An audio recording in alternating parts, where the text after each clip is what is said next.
नमो नमः विद्यार्थियों, आप पढ़ रहे हैं बीए पार्ट फर्स्ट में संस्कृत विषय। और संस्कृत विषय में आप पढ़ रहे हैं भारतीय संस्कृति के तत्व। और भारतीय संस्कृति के तत्वों में हम विद्यार्थियों संस्कार को पढ़ चुके हैं और आज हम पढ़ेंगे ऋणत्रय को।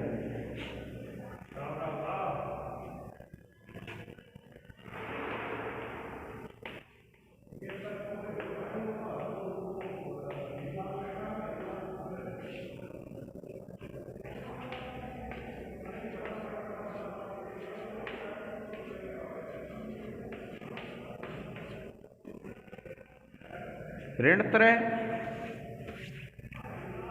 अर्थात तीन ऋण।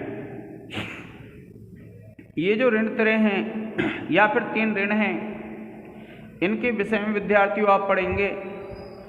और देखिए, भारतीय संस्कृति जो है, भारतीय संस्कृति में क्या है, तीन ऋण माने गए हैं। और ये जो चार आश्रम होते हैं आपने पढ़े हैं। जब आप संस्कार पढ़ते हैं तो संस्कार पढ़ने के बाद जब विद्यार्थियों विवाह संस्कार पढ़ते हैं, यानी समावर्तन संस्कार के बाद जो व्यक्ति है उसका प्रवेश गृहस्थ आश्रम में हो जाता है। चारों आश्रमों में गृहस्थ आश्रम अत्यंत महत्वपूर्ण आश्रम है और सबसे श्रेष्ठ आश्रम माना जाता है, क्योंकि जो अन्य तीन आश्रम हैं वे तीनों आश्रम इसी आश्रम पर आधारित रहते हैं। और इस आश्रम पर आधारित रहते हैं, इसलिए यह अत्यंत महत्वपूर्ण आश्रम है। इस आश्रम में जो गृहस्थ होता है, और वह जो गृहस्थ होता है उस गृहस्थ के द्वारा तीन ऋण चुकाए जाते हैं। भारतीय संस्कृति में तीन ऋण माने गए हैं। देखिए, आपको ध्यान रखना है,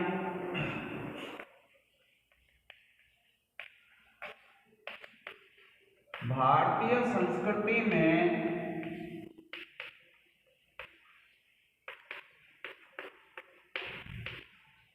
तीन ऋण हैं। तीन ऋण माने गए हैं।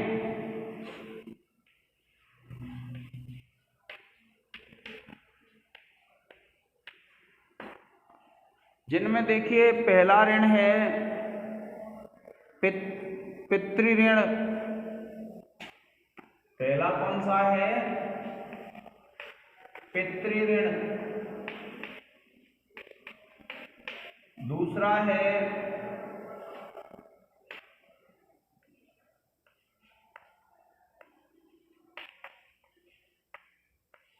ऋषि ऋण। और तीसरा है देव ऋण।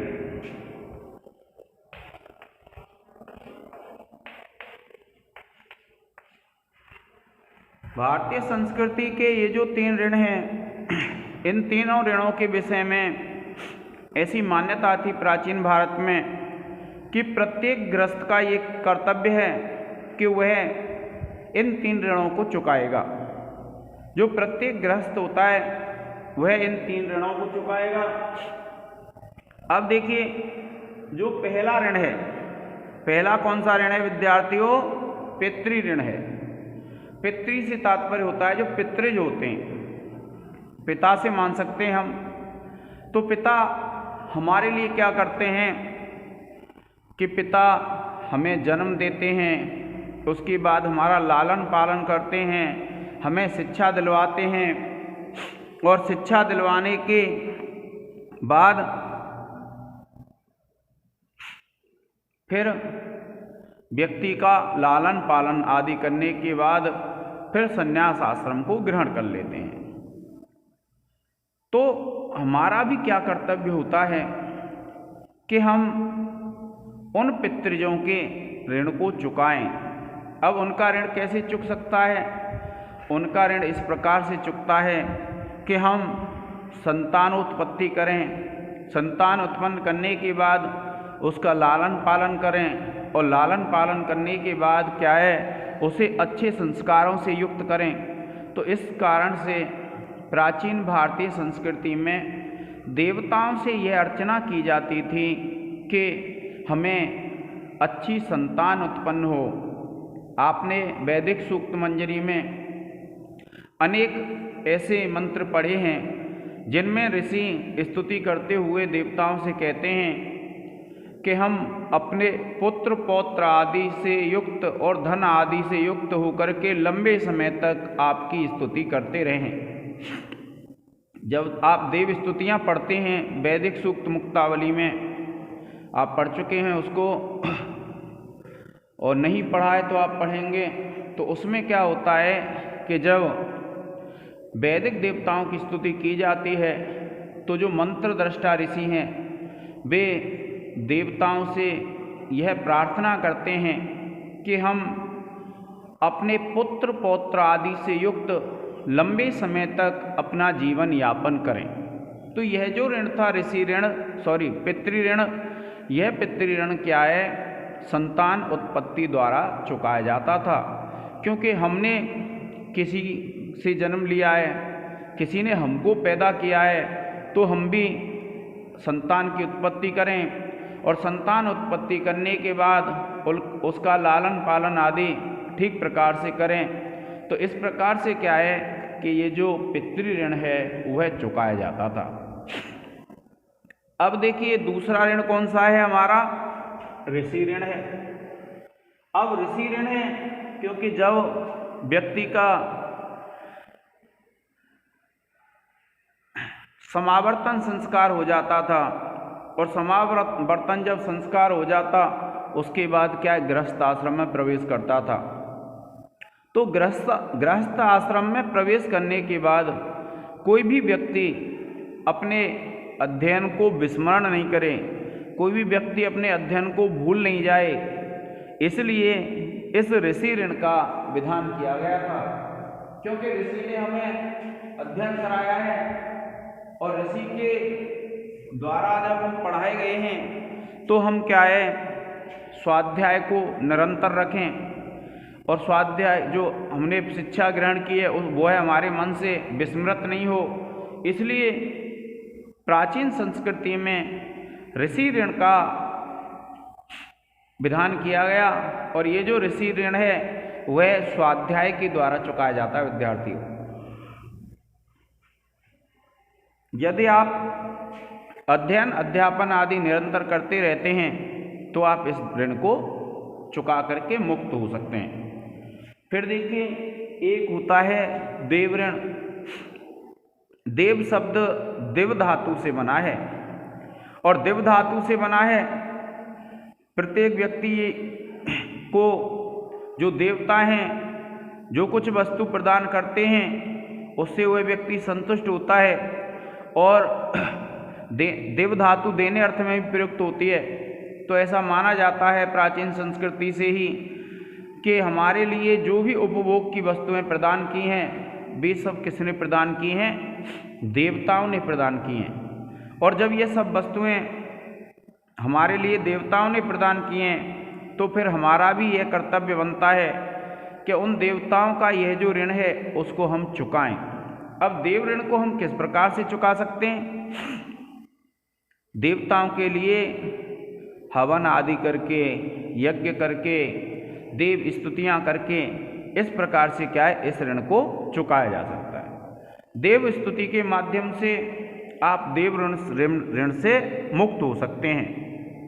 क्योंकि जब देवता कुछ देते हैं तो हमें भी देवताओं के लिए कुछ करना चाहिए। तो देवताओं के लिए यज्ञ हवन आदि करके, यज्ञ में आहुतियाँ दे करके और देव स्तुति करके हम इस ऋण से मुक्त हो सकते हैं। तो इसको विस्तार से विद्यार्थियों जब मैं प्रश्न लिखूंगा तब आपको उपलब्ध करा दूंगा। अभी तो क्या है हमको इतना ही पढ़ना है। आप इसका एक स्क्रीनशॉट ले लें।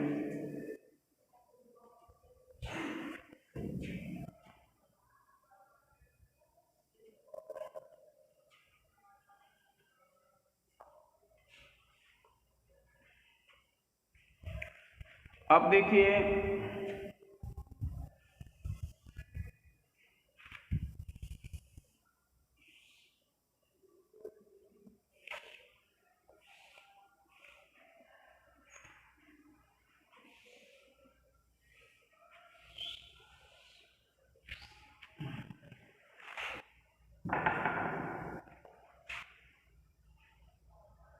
पंच महायज्ञ। देखिए क्या कहते हैं कि जो प्राचीन संस्कृति है, प्राचीन संस्कृति से ही वैदिक युग से ही हमारे देश भारत में यज्ञों का अत्यंत महत्व रहा है। यज्ञ के द्वारा हम देव स्तुति करते हैं, यज्ञ में हवन सामग्री डालते हैं और हवन सामग्री डालते हैं तो वह हमारे वातावरण में जाकर के पूरी वायु को शुद्ध कर देती है। और यज्ञ की हवन सामग्री से वायु शुद्ध होती है, वातावरण शुद्ध होता है, इधर देव स्तुति होती है, देवता भी प्रसन्न होते हैं। तो प्राचीन समय में यज्ञ करने का विधान था। अब ये जो यज्ञ किए जाते थे वे यज्ञ दो प्रकार से विभाजित थे। एक तो प्रतिदिन के यज्ञ जिनको प्रतिदिन किया जाता था, और एक ऐसे यज्ञ होते थे जो अवसर विशेष पे किए जाते थे। अवसर विशेष से तात्पर्य क्या होता है कि जैसे मान लीजिए किसी को पुत्र प्राप्ति के लिए यज्ञ करना है तो वह पुत्रेष्टि यज्ञ करेगा।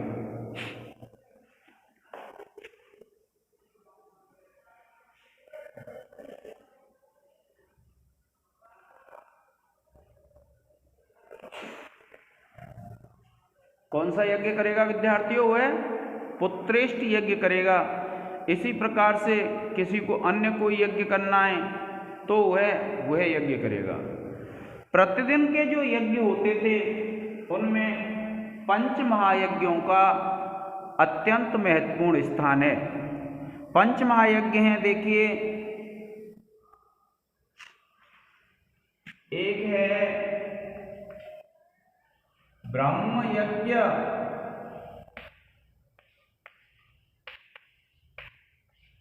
दूसरा है पितृयज्ञ, तीसरा है देव यज्ञ,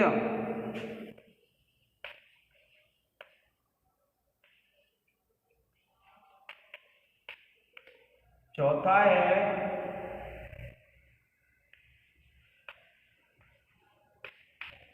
भूत यज्ञ, पांचवा है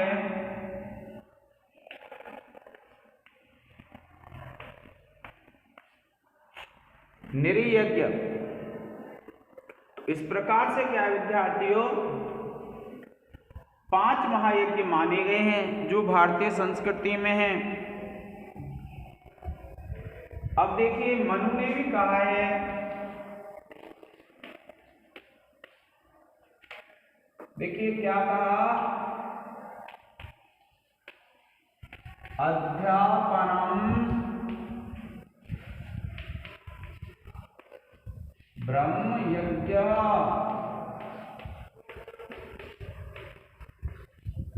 पितृयज्ञस्तु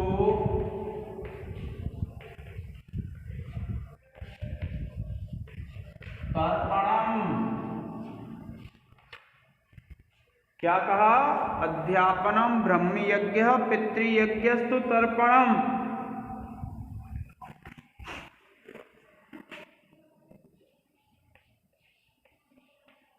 होमो दैवो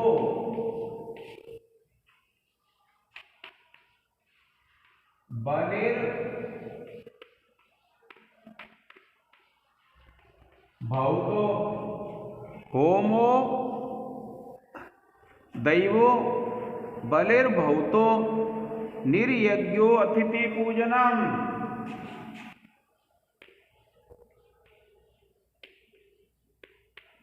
निर्यज्ञो अतिथि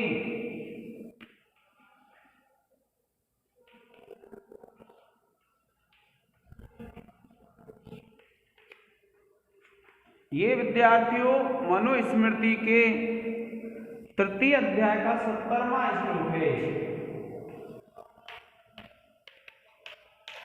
क्या है? मनुस्मृति के तृतीय अध्याय का 70वां श्लोक है। यह श्लोक क्या कहता है? अध्यापनम ब्रह्मयज्ञः, कि अध्ययन अध्यापन करना क्या कहलाता है? ब्रह्मयज्ञ। पितृयज्ञस्तु तत्तर्पणम, कि अगर हम पूर्वजों के लिए श्राद्ध आदि कर्म करते हैं, पिंडदान आदि देते हैं, तो यह पितृयज्ञ कहलाता है। होमो दैवो, होम कहते हैं हवन आदि की जो क्रिया होती हैं, कि जिसमें हवन आदि की क्रिया की जाती है उसको देव यज्ञ कहते हैं। और बलिर्भूतो, और जो प्राणी होते हैं उनके लिए जो बलि दी जाती है उसको भूत यज्ञ कहते हैं। निर्यज्ञो अतिथि पूजनम, निर्यज्ञ किसको कहते हैं? जिसमें अतिथि सत्कार किया जाता है, अतिथि का सम्मान किया जाता है, उसको क्या कहते हैं? निर्यज्ञ। इसका एक स्क्रीनशॉट ले लीजिए।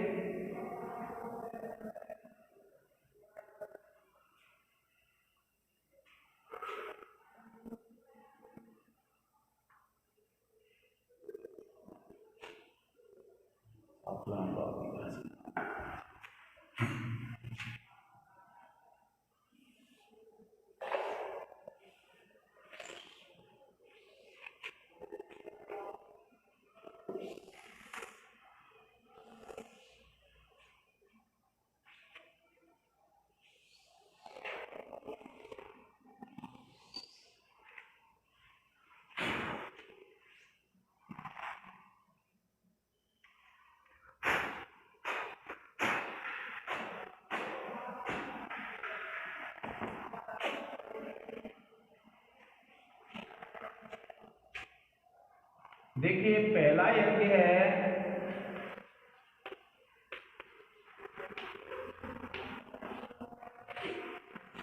ब्रह्म यज्ञ। अब देखिए, ब्रह्म यज्ञ का जो प्रयोजन था वह क्या था विद्यार्थियों? कि जो प्राचीन ऋषि हुए हैं और उन प्राचीन ऋषियों के प्रति श्रद्धा और आदर प्रकट करना, कि जो प्राचीन ऋषि हैं उनके प्रति श्रद्धा और आदर प्रकट करना ही इस यज्ञ का महत्वपूर्ण प्रयोजन था। कि जिन ऋषियों ने हमें वेद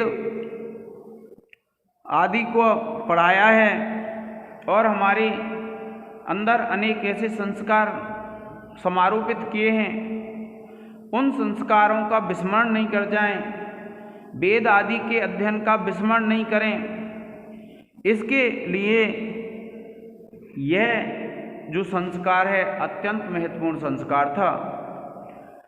जब व्यक्ति गृहस्थ आश्रम में प्रवेश कर जाता था तो वह अपने अध्ययन को और अध्यापन को निरंतर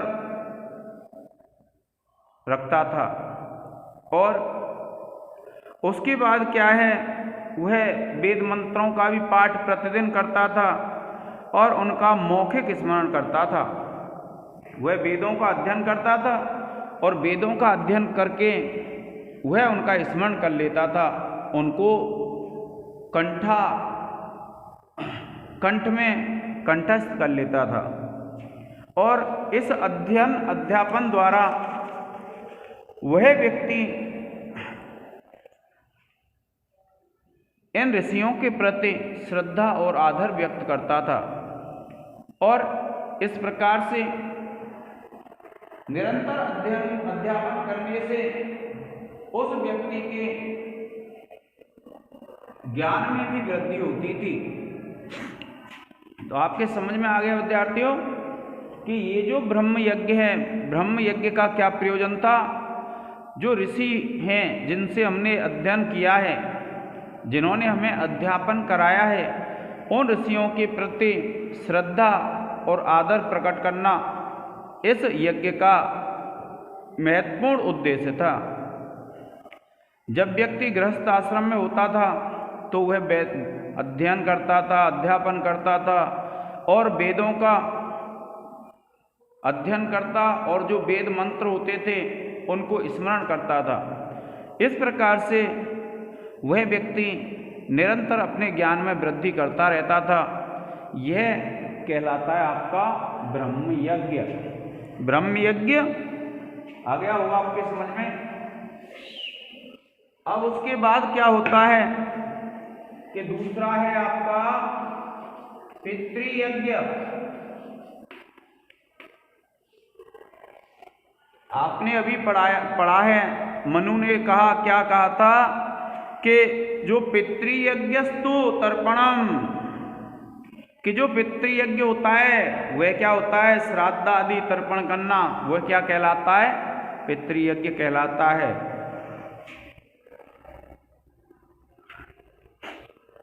इस यज्ञ के द्वारा अपने जो पितृज होते हैं उनके प्रति कृतज्ञता प्रकट की जाती है कि उन्होंने हमारे लिए जो कुछ भी किया वह हमें करना है, और जो पितृऋण होता है उसको भी चुकाना है। और पितृऋण कब चुकाया जा सकता है, जब हम पितृयज्ञ करते हैं, क्योंकि ये दैनिक यज्ञ थे विद्यार्थियों। इसमें क्या है कि तर्पण आदि देना, श्राद्ध आदि करना, ये सब क्या है इस पितृयज्ञ में आ जाते हैं। कि जो हमारे पूर्वज हैं और जो वर्तमान में जीवित माता पिता हैं उनको अपने मन वचन और कर्म से संतुष्ट करना भी क्या है, पितृयज्ञ कहलाता है। जिससे जो हमारे वयोवृद्ध हैं, वयोवृद्ध से तात्पर्य क्या होता है, वय कहते हैं आयु को, वृद्ध माने बड़े, जो हमसे आयु में बड़े हैं और ज्ञान वृद्ध हैं, जो ज्ञान में बड़े वृद्ध हैं, ज्ञान में जो हमसे बड़े हैं उनको संतोष हो सके, वे संतुष्ट हो सकें, इसलिए क्या किया जाता था, ये पितृयज्ञ किया जाता था। क्योंकि माता पिता ने हमें जन्म दिया है और उन माता पिता के प्रति हम अपने कर्तव्यों को नहीं भूलें। क्योंकि वर्तमान पीढ़ी में आप देखते हैं कि कुछ लोग तो अप्रत्यक्ष रूप से उदासीन हो जाते हैं अपने माता पिता से, और कुछ ऐसे हैं प्रत्यक्ष रूप से ही तटस्थ हो जाते हैं, उदासीन हो जाते हैं, यानी माता पिता से बिल्कुल अलग हो जाते हैं। तो ऐसा नहीं हो, इसलिए प्राचीन समय में, प्राचीन भारतीय संस्कृति में इस पितृयज्ञ का विधान था।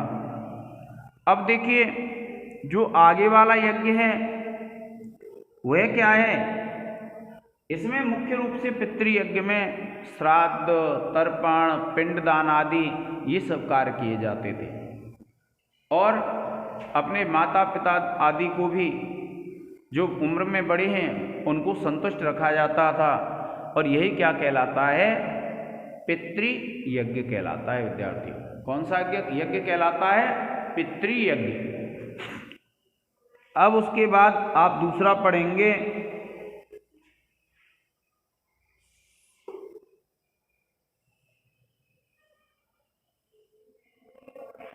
तीसरा है विद्यार्थियों देव यज्ञ।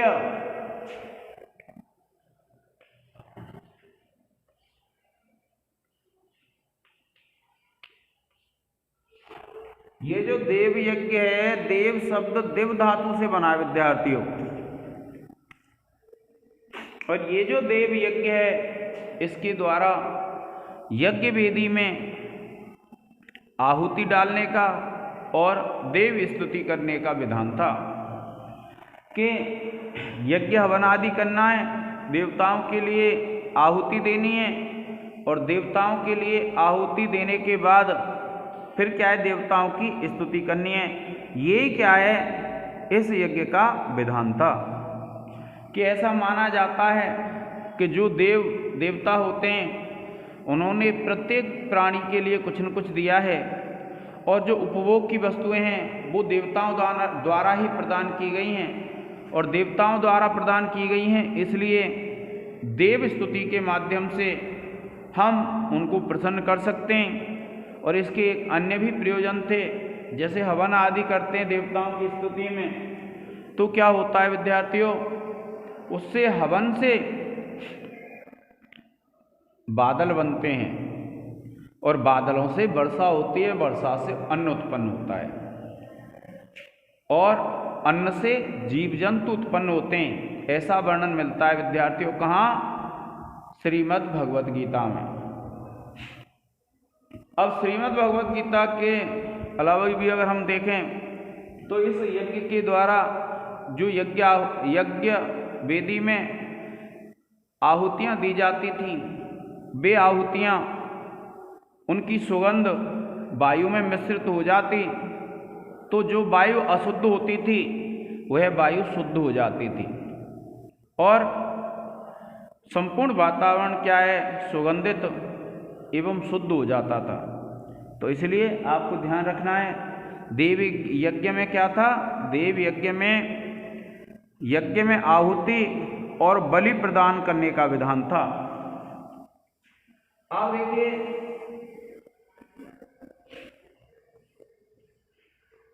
फिर है भूत यज्ञ। कौन सा है, भूत यज्ञ। भूत से तात्पर्य होता है विद्यार्थियों जितने भी भौतिक जीव जंतु हैं जो या तो हमें दिखाई देते हैं अथवा नहीं दिखाई देते हैं, उनकी उदर पूर्ति के लिए यह यज्ञ किया जाता था। कि जब भोजन बनता था तो भोजन बनने के बाद भोजन का कुछ अंश यज्ञ की जो अग्नि होती है उस अग्नि में डालना चाहिए, और उस अग्नि में डालना चाहिए। उसके बाद कुछ लवणान्न लेकर के, लवणान्न से तात्पर्य क्या होता है, दाल भात जो भी चीज़ आपने खाने के लिए बनाई है, और वे लेकर के उसके 6 भाग लें और भूमि पे रख दें।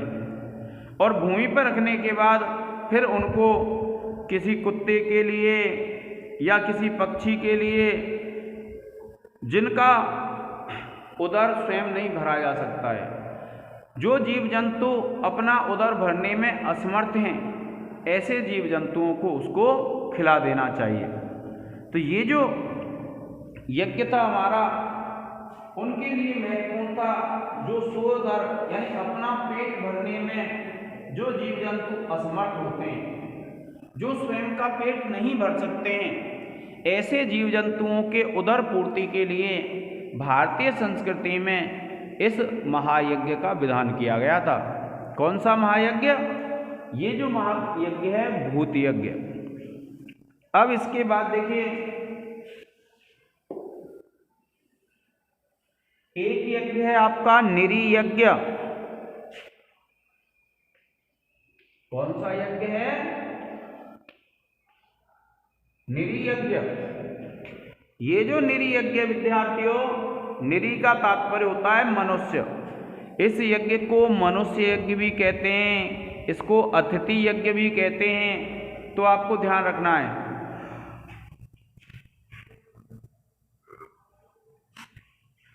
ये जो यज्ञ था विद्यार्थियों, इस यज्ञ में अतिथि पूजन का विधान था। अतिथि पूजन का विधान था। अतिथि किसको कहते हैं, जिसकी कोई तिथि नहीं होती है, जो आपके घर पर आ जाता है तो उसका सत्कार हमको करना चाहिए, और जिस प्रकार से वह संतुष्ट हो सकता है उसको संतुष्ट करने का प्रयास करना चाहिए। आपने कठोपनिषद के बारे में सुना होगा। कठोपनिषद में यमराज की पत्नी यमराज को अतिथि के महत्व को बताती है और कहती है कि जिस व्यक्ति के घर पर भूखा ब्राह्मण अतिथि रह जाता है तो उस व्यक्ति के सर्वस्व को नष्ट कर देता है वह।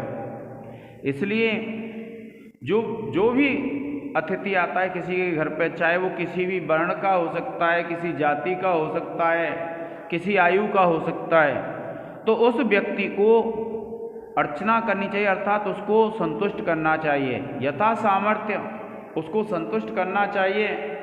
और देखिए तैत्तिरीय एक उपनिषद है, ये जो तैत्तिरीय, ये तैत्तिरीय संहिता है, इसमें कहा गया एक वाक्य है, अतिथि देवो भव। जो अतिथि होता है वह किसके समान होता है? देवता के समान होता है। क्या कहा? अतिथि देवो भव, कि जो अतिथि है वह देवता के समान होता है, और अतिथि देवता के समान होता है, इसलिए कहा गया है अतिथि देवो भव, कि जो अतिथि है वह देवता के समान होता है। तो अतिथि के महत्व को बताया गया है इस यज्ञ में, और यह कहा गया है किसी भी जाति का अगर अतिथि आपके घर पर आता है तो उस अतिथि का सत्कार करना चाहिए। और मनु ने भी कहा है निर्यज्ञो अतिथि पूजनम, कि जो निर्यज्ञ है वह कौन सा है? अतिथि की पूजा करना ही, ये क्या कहलाता है? आपका निर्यज्ञ कहलाता है। तो आज के इस लेक्चर में इतना ही विद्यार्थियों, फिर हम पढ़ेंगे आगे वाले लेक्चर में। जय हिंद, जय भारत।